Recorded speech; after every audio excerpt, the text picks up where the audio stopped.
আসসালামু আলাইকুম রহমতুল্লাহি ওয়া মুসিবতে ধৈর্য ধারণ করার ফজিলত।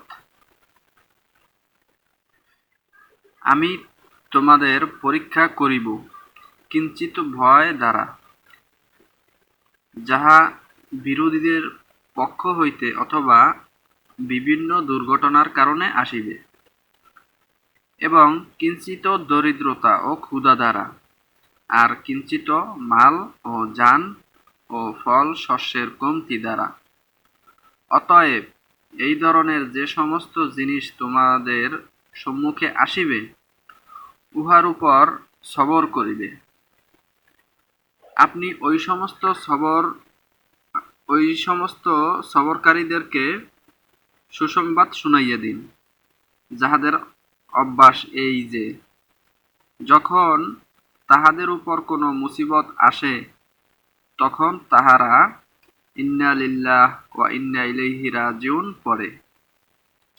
ইহারাই ওই সমস্ত লোক যাহাদের প্রতি আল্লাহ তাআলার বিশেষ বিশেষ রহমত এবং সাধারণ রহমতও রহিয়াছে, আর এই সমস্ত লোকই হেদায়েত প্রাপ্ত।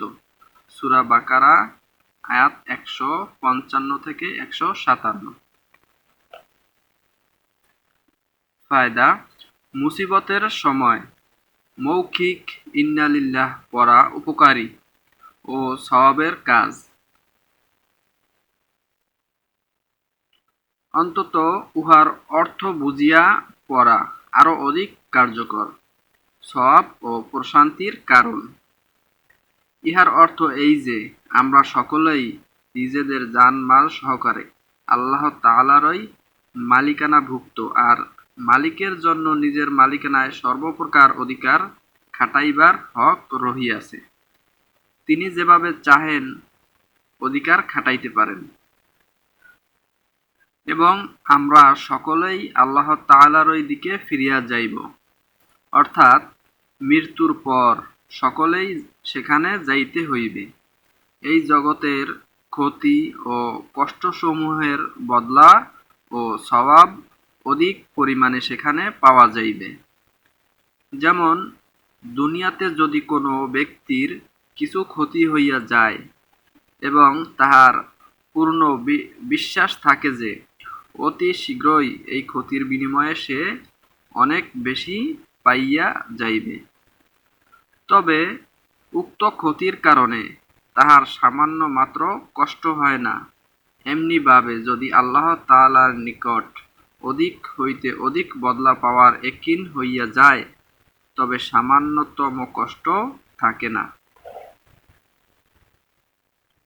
কিন্তু আমাদের মধ্যে ঈমান ও একিনের স্বল্পতার কারণে সামান্য দুঃখ, সামান্য কষ্ট, সামান্য ক্ষতিও আমাদের জন্য বড় মুসিবত হইয়া যায়।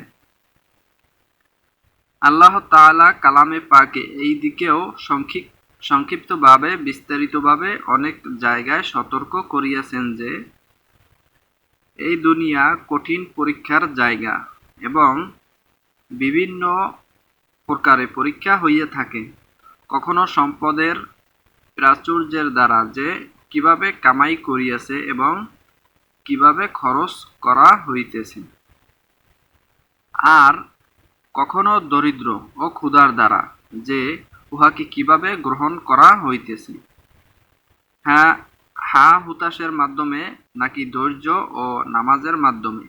এই জন্যই বারবার ধৈর্য, নামাজ ও আল্লাহর দিকে রুজু হইবার জন্য উৎসাহিত করা হয়, এবং এই ব্যাপারে সতর্ক করা হয় যে, তোমরা বর্তমানে পরীক্ষার মধ্যে রহিয়াছ। এমন যেন না হয় যে এই পরীক্ষায় ফেল হইয়া যাও। যাহা কিছু শুনলাম, আল্লাহ তাআলা আমাদের সবাইকে বোঝার তৌফিক দান করুন, এবং নেক আমল করার তৌফিক দান করুন। আমিন। ভিডিওটি ভালো লাগলে অবশ্যই লাইক করবেন এবং শেয়ার করে দিবেন। ধন্যবাদ সবাইকে। পরবর্তী ভিডিও পেতে সবাই সাথেই থাকুন।